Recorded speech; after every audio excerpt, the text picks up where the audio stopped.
So imagine a hostile lawyer who takes the exact literal wording of a contract and just uses it to destroy the underlying spirit of the whole agreement. Right, like weaponizing the rules. Exactly. You know, you are totally backed into a corner, and your own rulebook is being used against you.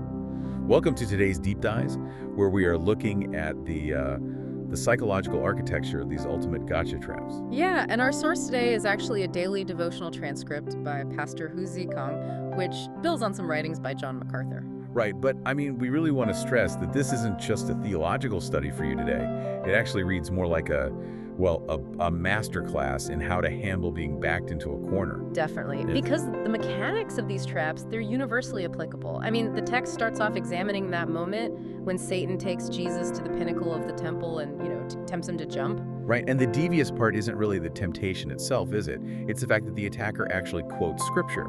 Exactly. He uses Psalm 91, which promises that angels will catch him. So they're taking the very text he lives by and using it to force his hand. It's just so manipulative. It's like, if you claim to live by this text, let me use it against you, right? Yeah. The logic is, if you truly believe this, prove it. And the goal there is entirely psychological. It's designed to trigger the ego. Oh, right.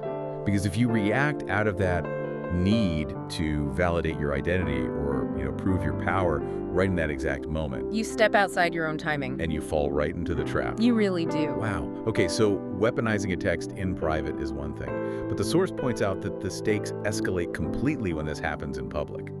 Like when someone forces you into a binary lose-lose choice in front of an audience. Yeah, the mechanics totally change there. The text brings up the story of the Pharisees bringing a woman caught in adultery to Jesus, and the trap is just perfectly engineered. Because if he says stone her, he breaks Roman law, right? Yeah. And he loses that whole reputation for grace. But if he says let her go, he breaks the law of Moses. It is built to destroy him either way. But wait, I have to push back here.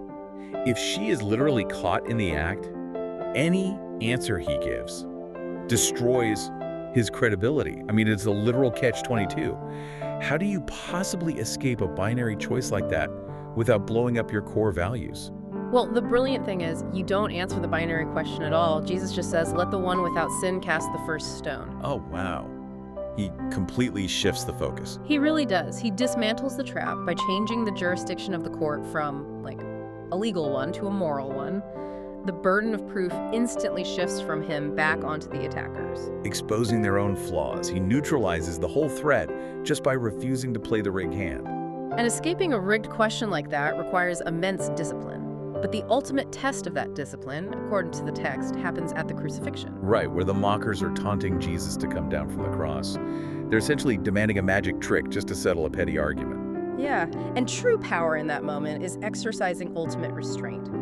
He stays on the cross because yielding to that taunt would mean abandoning his larger purpose. Which was demonstrating grace and love. Right, he'd be abandoning that just to satisfy the critics. The whole trap relies entirely on the victim's need to be right, to, win the moment. And that same mechanism, baiting someone's ego to force a reaction, that is exactly what a toxic coworker is doing when they drop a gotcha question in a meeting. They are totally banking on your need to look smart.